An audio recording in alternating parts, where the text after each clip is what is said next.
Everyone's favorite royals, the Sussexes, are at it again with a rebrand. They've launched a new website. And the reason that it's making news is because we get a window into how the couple sees themselves.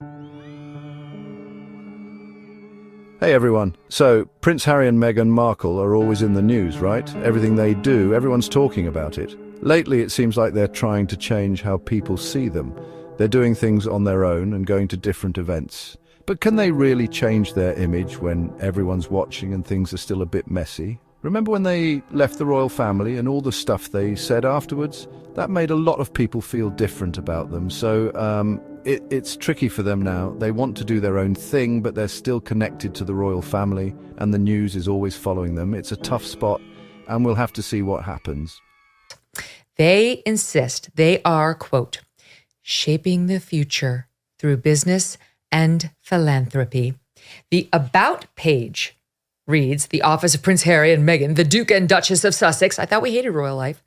And then they go on to talk about themselves. I'll give you a couple highlights. He is someone, okay, give him this one, served 10 years in the British Armed Forces, check. New York Times bestselling author of Spare, a memoir of his life told with compassion, vulnerability, and unflinching honesty. And she is, the Duchess of Sussex, is a feminist and champion of human rights and gender equality. Don't forget family care. Family that was care. In there. That's big. Big with her. I'm trying to figure out, it's sort of the rebrand to the rebrand to the rebrand to the rebrand. The link is sussex.com, which also then links to sussexroyal.com, which the Queen told them to stop using immediately when she was still alive. So this all feels sort of in line with, I don't know if you saw it, but a couple of days after Prince Harry was sort of shunted back to the United States after his very brief summit with Prince Charles, 30 minutes, Megyn was shot by the paparazzi in her Range Rover, like smiling dementedly. Like this week had been such a great win for them. This week you're talking about when he went over there to see his father after the cancer diagnosis? Yeah. I did not see that. So she's like got this wide smile and she's driving and it's like this week went great for them, as if Brand Sussex had not been thoroughly shut out by the royals. In a week in which Charles's esteemed biographer, well-sourced, basically, Charles Feeding, was told that the visit was actually tolerated and not really wanted, that he sort of barged his way in there, that it wasn't that dire of a diagnosis, that he had just begun treatment. He had his plans and his schedule. And if you think about, if you've ever known anybody who's had a catastrophic illness, really the priority is what that person wants, not what the loved ones feel they must do. And then so suddenly the headline became Harry rushes home. And it makes it look dire. It makes it look like he has access.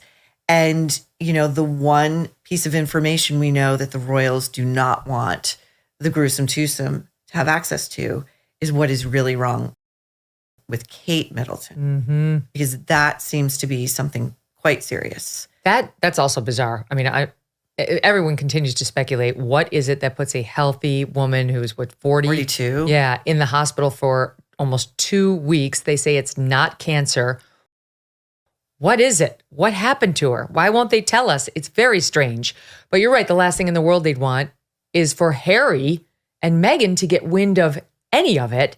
So he was there all told with his father for what, 45 minutes? Maybe. That was what we initially thought. It might be more like 30 minutes.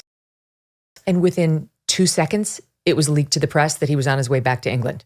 It was also leaked to the press that he would welcome a meeting with William. Ugh, sure. So the leaks of the paltry amounts of information and access they have were already happening. There was no sort of, I'm going to rebuild this with you. I'm a vault.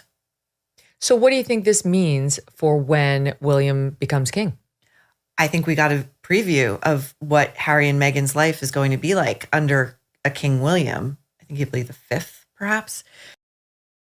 I think they'll be completely shut out. They will not be welcome. If they come back for something ceremonial, I mean, if they were to come back for, hopefully this is long in the offing, Charles's funeral, for example, one would imagine they would be seated way back in the second or third row, hidden behind some plumage as they were at the coronation. How could we forget? That's right. Yeah. So I think, that was, the message could not have been clearer to Harry and Meghan.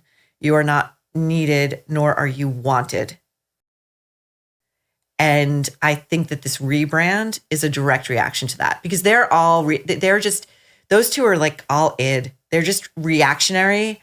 They cannot seem to process information and move forward in a strategic way.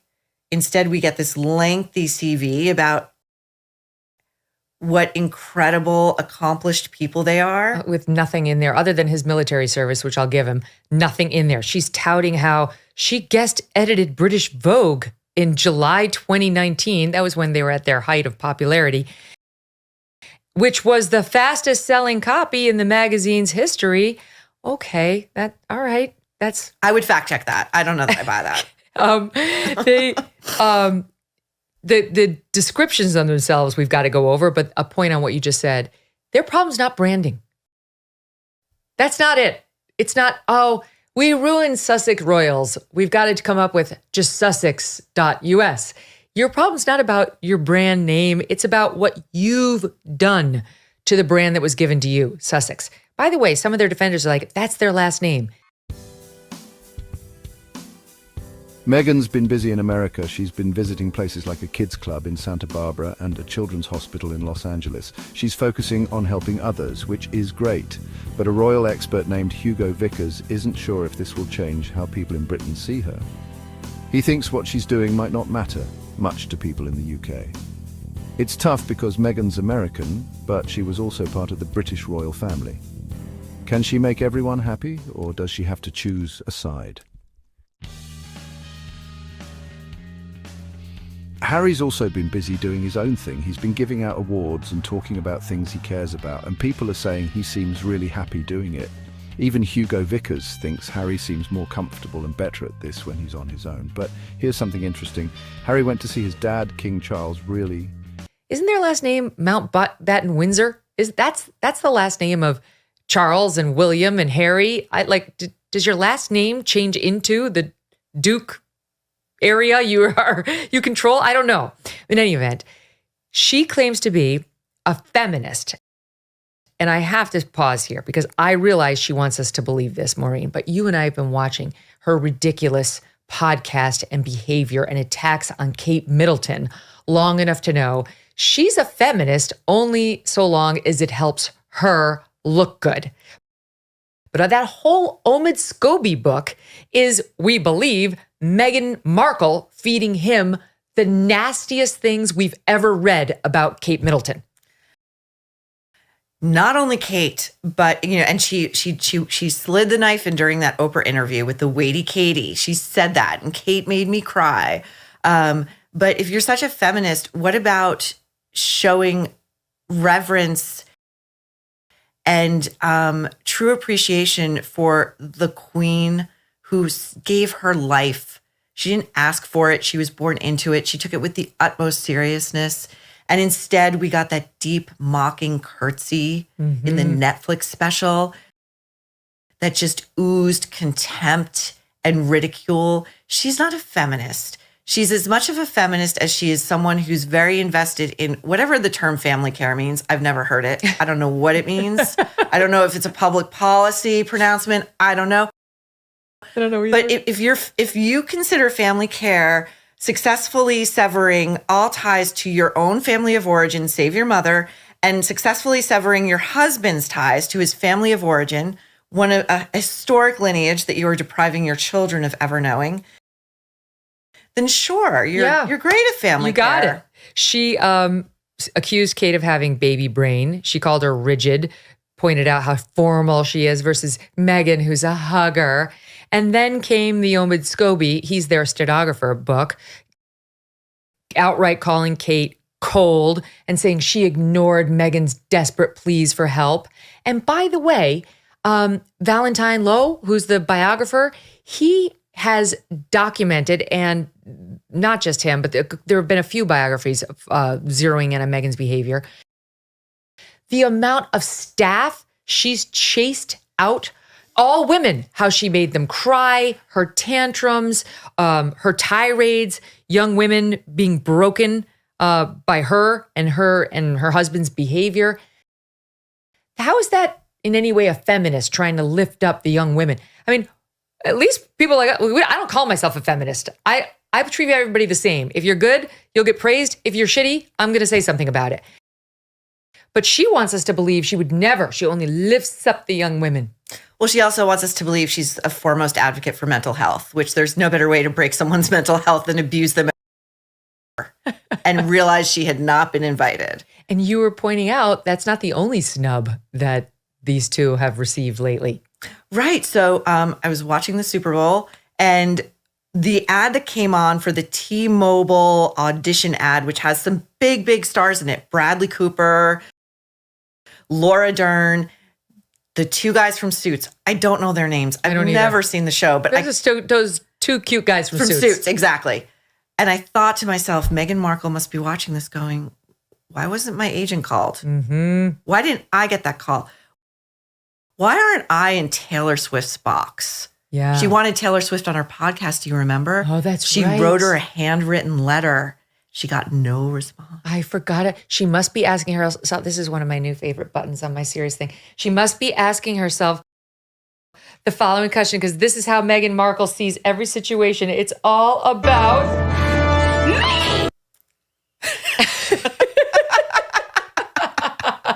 Reese Witherspoon and Legally Blonde. Let's discuss a crucial aspect of your financial health. Your credit report. Hear me out. It's time to face a hard truth. Your credit report could be suffering due to unfounded, reputation-damaging claims.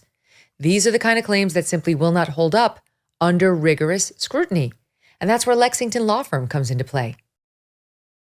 For less than $100, Lexington Law champions your cause, using a comprehensive arsenal of consumer protection laws to fight for your best credit report.